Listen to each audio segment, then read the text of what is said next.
Ok. É, a primeira coisa que a gente tratou nesse começo de ano foi sobre a questão dos primeiros estudos sobre a questão da hereditariedade, né? Algumas correntes científicas que tentavam explicar sobre a origem dos indivíduos, né? Como essas características que cada indivíduo tem foram herdadas. E uma delas está relacionada à questão da pré-formação. Uma corrente de cientistas que tentava explicar a hereditariedade por meio do conceito segundo o qual um pequeno indivíduo estaria dentro do esperma ou do óvulo e bastava ele crescer e desenvolver. Então, dentro de cada indivíduo já tinha um ser humaninho, né, esperando para crescer. Então, essa era a explicação que alguns cientistas davam para as características de cada indivíduo, que ele já estava pronto, né, dentro do ser.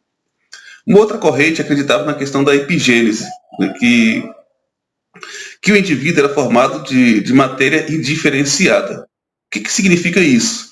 Que não dependia do ser vivo formar um outro ser vivo, né? Então esse ser vivo era formado por meio de matéria inanimada, que poderia ser barro, por exemplo. Então quem acreditava em epigênese geralmente eram os mesmos indivíduos que acreditavam na abiogênese, que é uma teoria que explica o surgimento dos seres vivos a partir de matéria inanimada.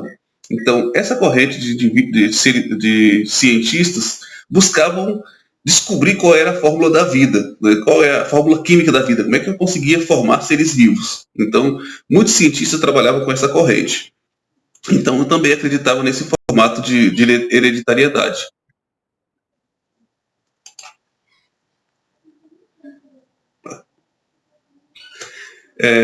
Uma outra corrente acreditava na pangênese, né, como a origem da hereditariedade. Quem acreditava na pangênese, ele se dividia em três grupos. O primeiro deles é sobre a questão das gêmulas. Quem acreditava na teoria da gêmula dizia que o indivíduo tinha no seu corpo pequenos brotos.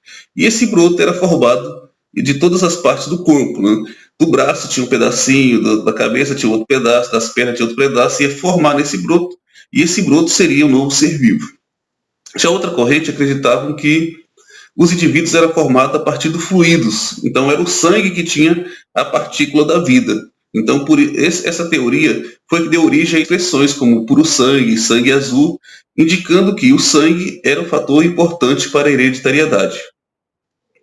E a última teoria relacionada à pangênese é a da herança misturada, que os indivíduos, os cientistas que acreditavam nessa teoria, para eles, né, as características do pai e da mãe se misturavam nos filhos.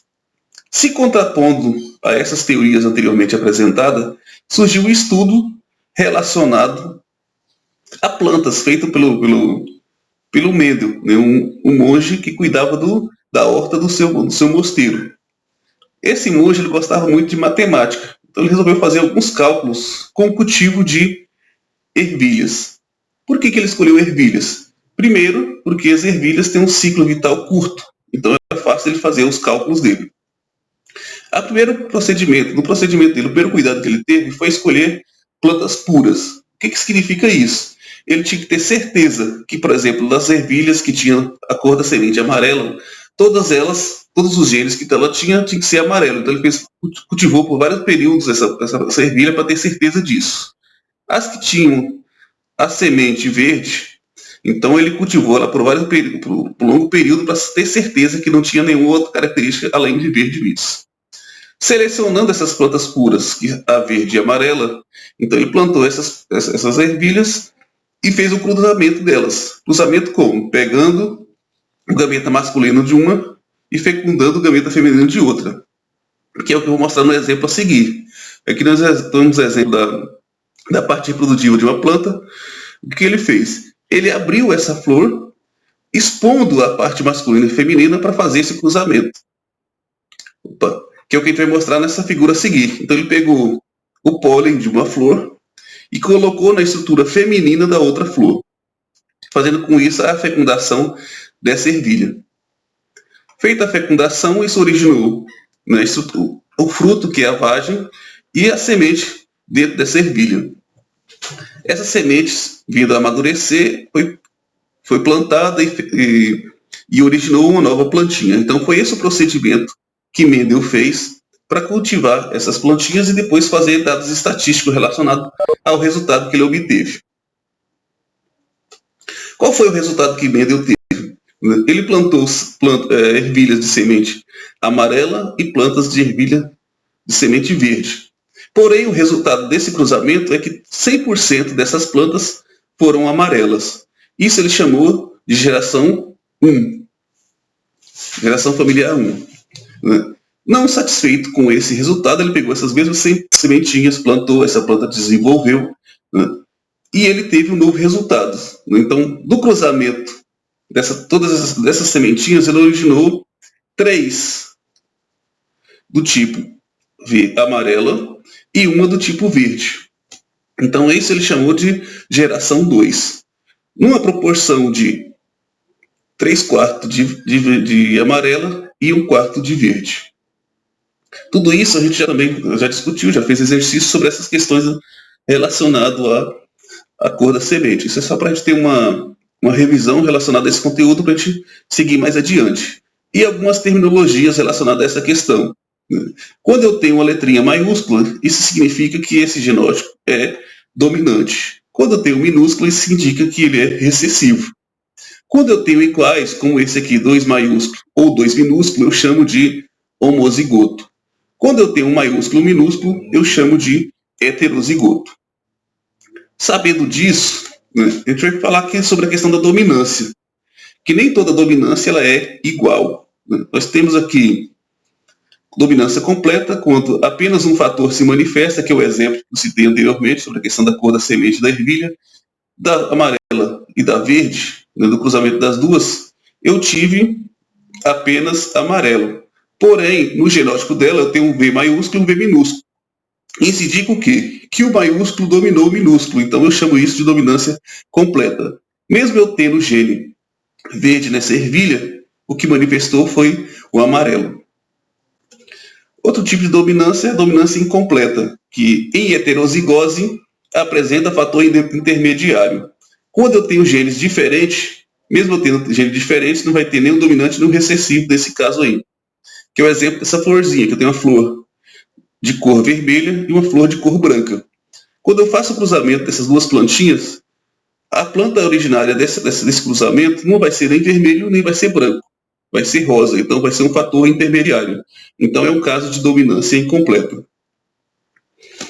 E temos também o caso de codominância, em que não existe dominante recessivo. Os dois se manifestam. É o caso do exemplo aqui que a gente colocou que acontece com bovinos.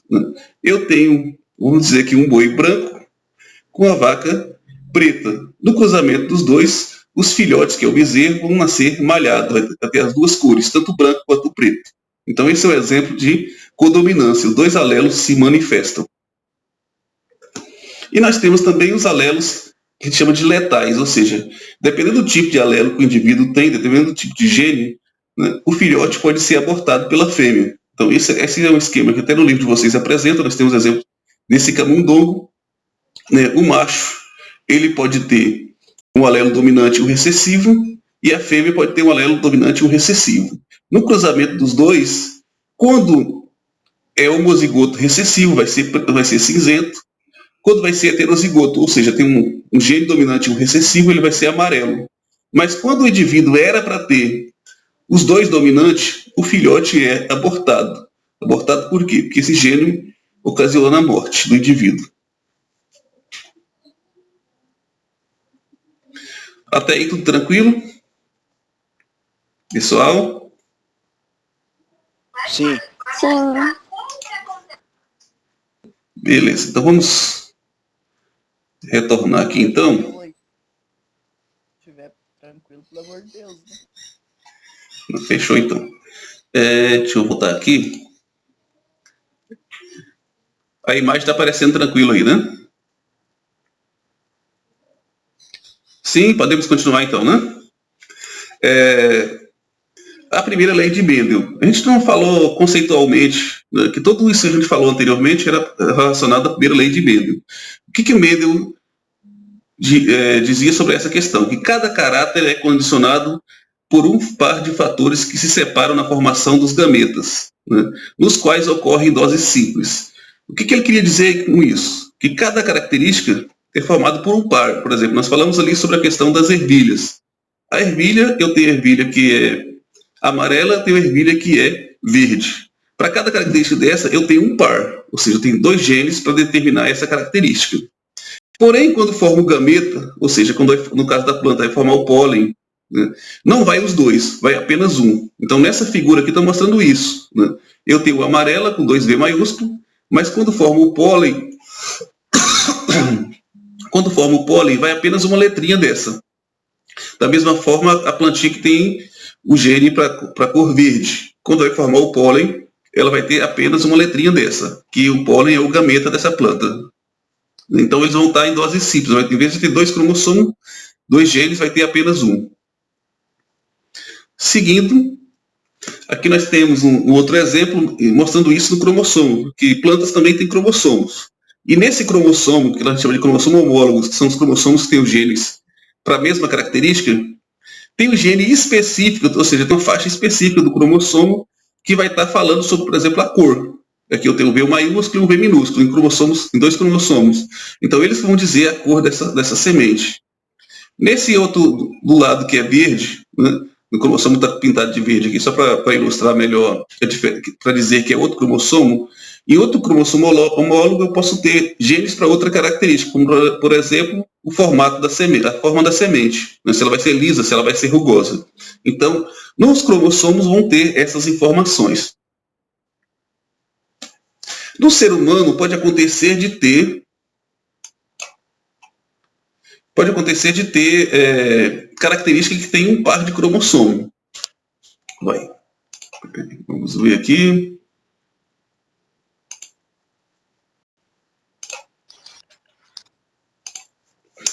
Então, no ser humano pode acontecer de ter um par de cromossomo para certa característica. Quando isso acontece, a gente chama isso de monohibridismo. Mono quer dizer ou seja, eu tenho um par de cromossomo para determinar determinada característica.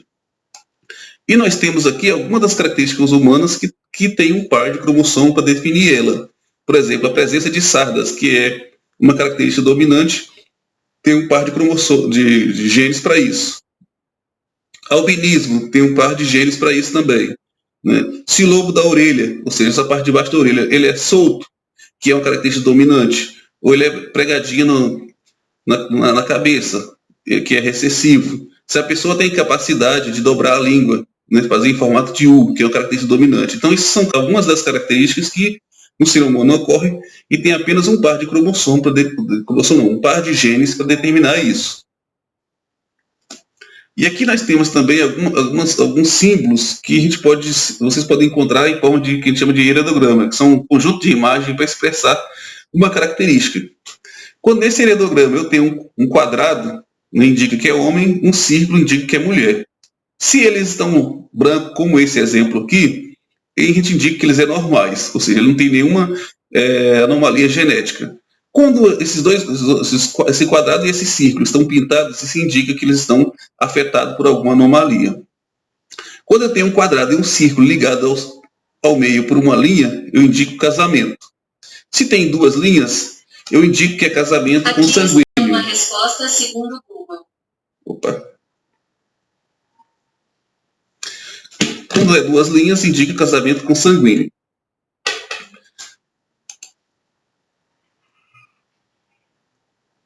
Aqui nós temos 3 indivíduos, né, ligados na parte superior, né, e numerados. Né? Então são filhos e numerados por ordem cronológica. O primeiro, o segundo e o terceiro filho. Quando eu tenho uma ligação meio ao lado, né, e uma linha no meio, indica que são gêmeos monozigotos. O que significa isso? São aqueles gêmeos que são idênticos, né, que vieram de um mesmo cromossomo, do mesmo espermatozoide do mesmo óvulo. Então são gêmeos idênticos. Ou é 2 meninos ou é 2 meninas. No caso desse exemplo, são 2 meninas esses gêmeos. Ou pode ser gêmeos diferentes, quando não tem essa linha no centro. Ele é ligado na lateral, mas não tem a linha no centro. Então isso indica que são gêmeos diferentes. No caso aqui eu tenho uma menina e um menino. Pode acontecer que no heredograma também esses indivíduos sejam pintados apenas metade. O que significa esse pintado à metade? Portadores heterozigotos. O que significa isso? Que esse indivíduo tem um gene por uma doença, um gene é afetado e um gene é normal. Então, isso quer dizer esse heterozigoto, quer dizer, então, são genes diferentes. Quando eu tenho, por exemplo, igual nesse exemplo aqui, eu tenho um círculo e um número 4. Indica que eu tenho 4 pessoas do sexo feminino. Se fosse um quadrado, seria 4 pessoas do sexo masculino. Quando eu tenho essa figura, significa sexo ignorado, quando não se sabe o sexo do indivíduo. Falecido pode ter uma cruz do lado ou um traço diagonal. Isso vai indicar que esse indivíduo foi falecido. E aqui eu tenho um heredogramazinho simples, indicando o homem e a mulher casados que têm 2 filhos, um menino e uma menina. Porém, geralmente, nas atividades que vocês vão responder, né, não vai aparecer um heredograma simples. Geralmente vão aparecer um heredograma parecido com esse que eu estou mostrando na tela aqui. No canto esquerdo, nós temos um homem casado com uma mulher afetada. Então, ela está toda pintadinha aqui, indicada pelo número 1 e 2. Esse primeiro casal, né, ele teve 3 filhos. 2 meninos, 2 meninas, o 5 e o 6, e o menino, que é o número 7. O outro casal, que é numerado pelos números 3 e 4, né, o homem é afetado e a mulher é normal. Eles tiveram 2 filhos, né, que é o número 8 e o número 9. Oi. Professor, a Crisantina quer entrar na chamada. Peraí, deixa eu ver aqui.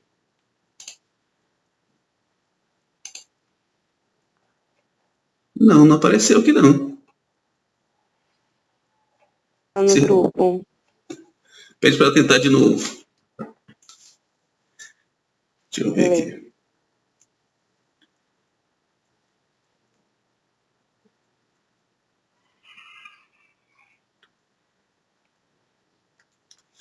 Eu vi a mensagem aqui, mas depois a mensagem sumiu, eu distraí na...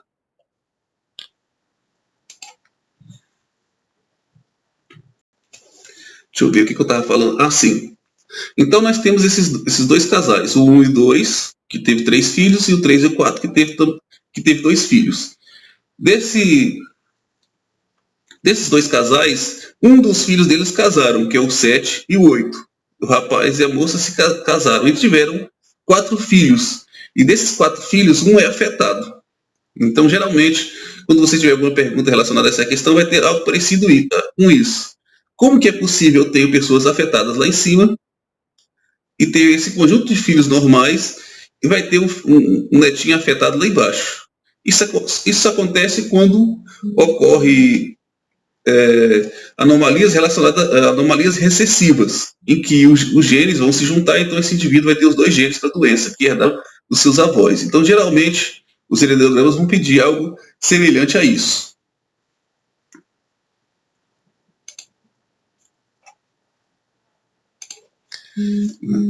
Porém, Professor, Oi.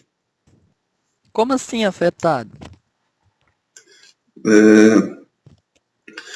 Vamos considerar que nesse gráfico aqui nós estamos falando de albinismo, né, que é uma doença genética que relacionada... Ah, tá, entendi. Peraí, deixa eu ver aqui, apareceu alguém aqui, pera só um pouquinho. Não, tá tudo certo. Vamos considerar que o albinismo é uma doença recessiva, então quando os azinhos lá estão tudo minúsculo.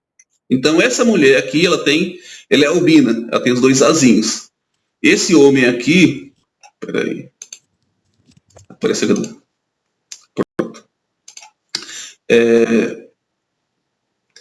Essa mulher, ela tem os dois azinhos, esse homem tem os 2 azinhos. Então, como esse homem aqui, ele é normal, né? Então ele não... Opa, apareceu mais alguém aqui de novo, peraí. Vamos lá.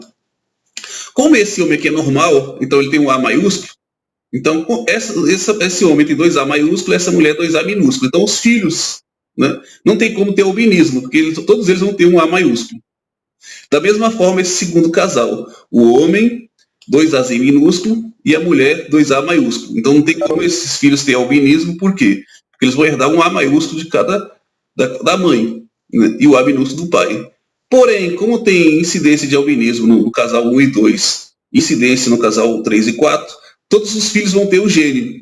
Então, com o casamento desses 2, que tem um gene maiúsculo e um gene minúsculo, né, um dos filhos foi o sorteado a ter o albinismo novamente, porque ele herdou um A minúsculo da mãe e um A minúsculo do pai.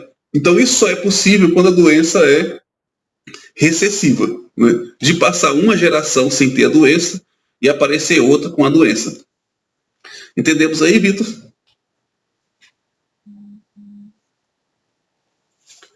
Vitor, fala comigo. Entendi. Beleza.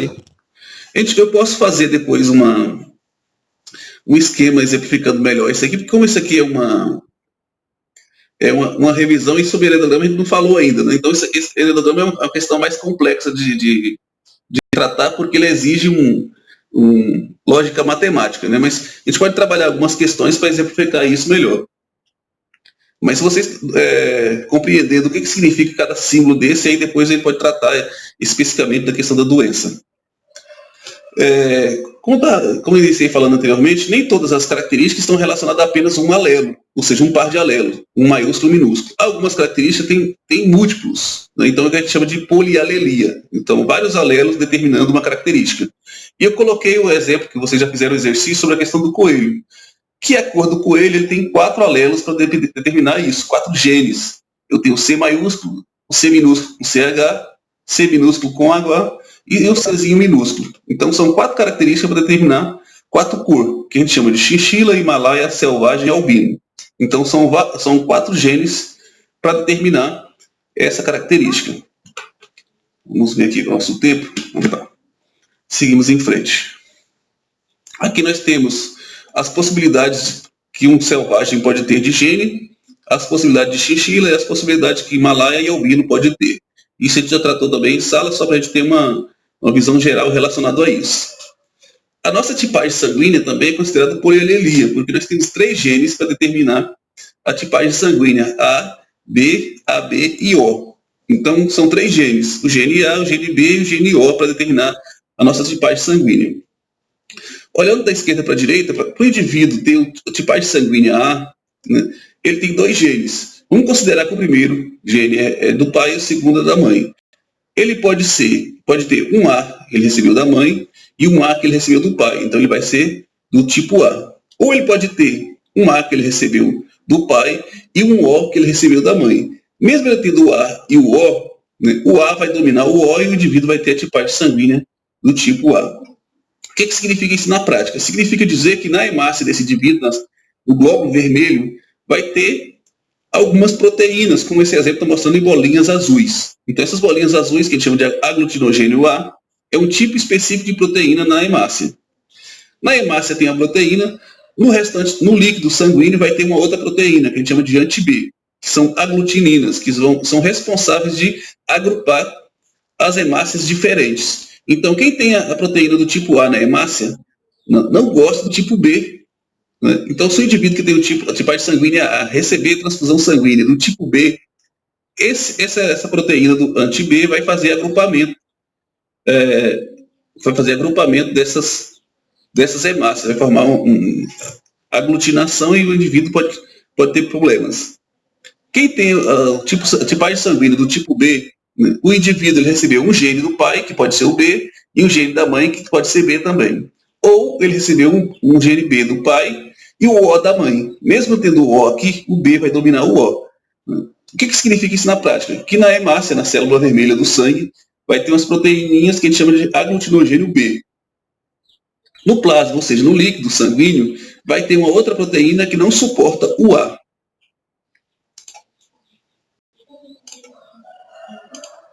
Que não suporta o A. O que quer dizer isso? Que a pessoa que tem a tipagem sanguínea do tipo B, se ele receber hemácia do tipo A, vai formar um aglomerado. Então, essa proteína A vai impedir, vai formar um coágulo, então essa pessoa vai ter problemas. Então, por isso que a pessoa que tem a tipagem sanguínea B não pode receber a tipagem sanguínea do tipo A, né, a hemácia do tipo A, porque ele tem proteínas que vai impedir essas hemácias de ficar livremente dentro da corrente sanguínea do indivíduo. E nós temos ainda, né, o indivíduo que tem o gene A, que ele recebeu do pai, e o gene B, que recebeu da mãe. Então, o indivíduo vai ter a tipagem sanguínea AB. Então, na sua hemácia vai ter proteínas A, que é representada pelos azulzinhos aqui, e proteínas B, representada pelo amarelo. Né, vai ficar tipo meio carnaval. Porém, no plasma sanguíneo dele não vai ter nenhum tipo de aglutinina, ou seja, não vai ter nenhuma proteína para aglutinar as hemácias. Então, esse indivíduo do tipo AB, ele pode receber hemácia do tipo A, hemácia do tipo B, ou hemácia do tipo O, que ele não vai ter problema. Então é o que a gente chama de receptor universal.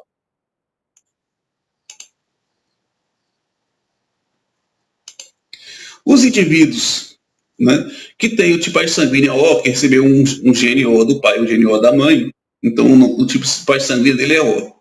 O O, a sua hemácia, não tem nenhuma proteína. Então, esse indivíduo é o que pode doar suas hemácias para outros tipos de sangue. Ele pode doar para o AB, que não vai ter problema, vai poder doar para o A, que não vai ser identificado, e pode doar para o B também, que não vai ter problema nenhum.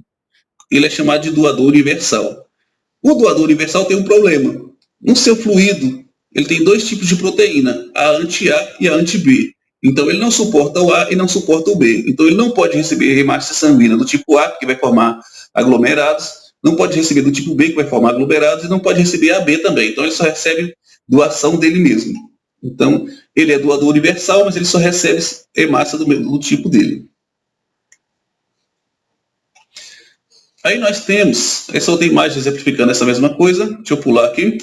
O que seria essa aglutinação? Aqui nós temos o exemplo do indivíduo da tipagem sanguínea do tipo B. Né? Ele recebeu a transfusão sanguínea do tipo A, então essas bolinhas azuis estão indicando que o sangue é do tipo A. Né? O tipo A, as hemácias caiu no sangue do tipo B, então essas proteínas que estão no líquido vai agrupar essas hemácias, vai formar um coágulozinho, vai formar como se fosse um caroço, né? Um amontoado de células vermelhas. E isso pode, por exemplo, tampar o fluxo sanguíneo e a pessoa ter problema. Então, por isso que é importante saber a tipagem sanguínea antes de fazer a transfusão. Além do sistema BO, nós temos o sistema RH. O que quer dizer isso? Que alguns indivíduos, além de ter o aglutinogênio A e B e O na sua hemácia, ele pode ter uma outra proteína que a gente chama de fator RH. Os indivíduos que têm essa proteína na hemácia é chamado de RH positivo, os que não têm é chamado de RH negativo. Nessa imagem aqui está mostrando um exemplo de um experimento que se pode fazer para indicar isso, mas vamos pular isso aqui e vamos para o gráficozinho, o quadrozinho explicando a questão da dominância. O indivíduo que é positivo, ele é dominante, então ele pode ter os dois genes iguais, maiúsculo, ou pode ter um maiúsculo e um minúsculo, porque o dominante vai impedir o recessivo de se expressar. Então, na hemácia de quem tem um RH positivo, tem uma proteína de RH. Porém, no seu plasma não tem nada que impeça o RH. Então, geralmente, o positivo ele pode receber do positivo e também do negativo. Então, ele pode receber dos dois. Quem é negativo, ele não tem na sua hemácia a proteína RH. Porém, no seu plasma, no seu líquido sanguíneo, né, se ele receber o sangue do tipo positivo, pode desenvolver um anticorpo para combater essa tipagem sanguínea.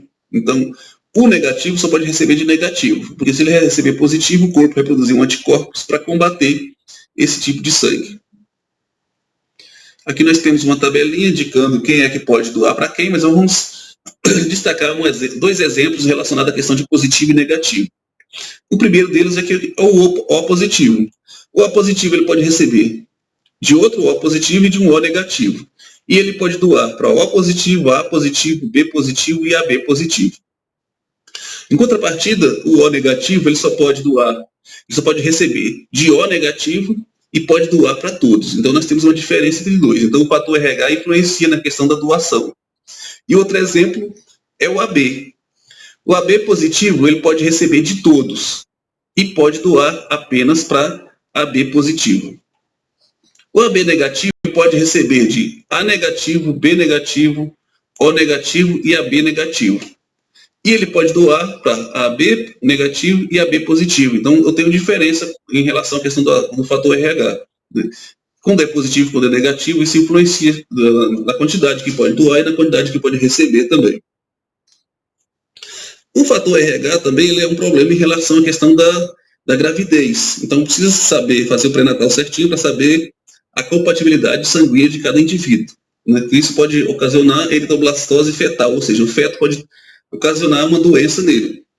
O que é essa doença? É uma doença hemolítica causada pela incompatibilidade do sistema RH no sangue materno e fetal. A mãe é negativa e o feto é positivo. Né? Lembrando que quem tem o fator negativo ele vai ter uma proteína no fluido que não suporta o positivo. Então, como é que isso funciona? Nós temos um casal em que o homem é positivo e a mulher é negativa. Eles têm o primeiro filho e esse primeiro filho ele tem o fator positivo. Então, durante a gestação, pode acontecer de algumas hemácias do feto passar para o corpo da mãe.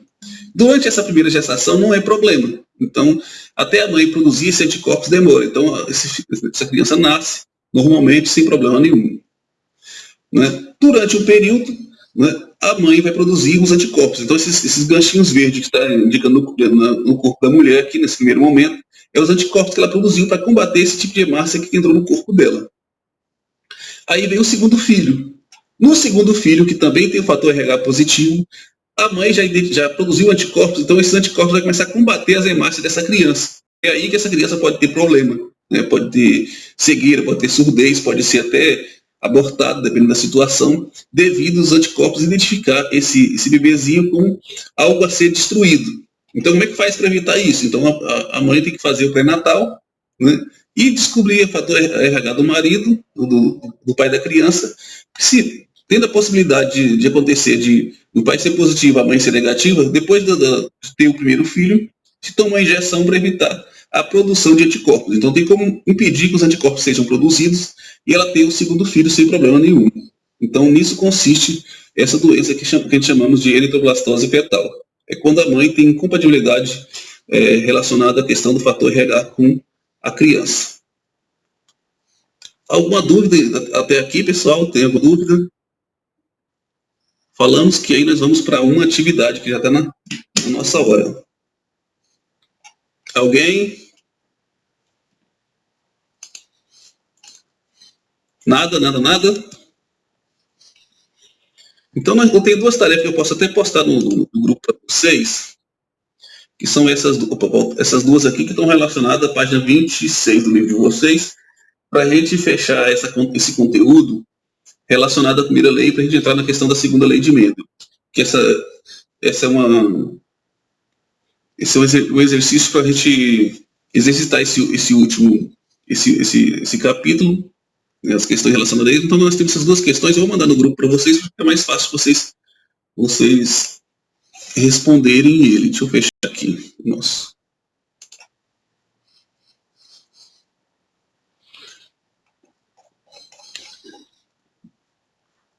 Ok, alguém? É para mandar no seu privado? Sim, pode mandar no privado. Eu vou fechar aqui a nossa. Deixa eu abrir o WhatsApp que eu vou mandar para vocês. Vocês querem que manda com o slide tudo junto? Fica melhor? Fica, manda o slide. Beleza, aí no final dele lá tá tudo certinho, as duas perguntinhas, tá? Beleza. Então.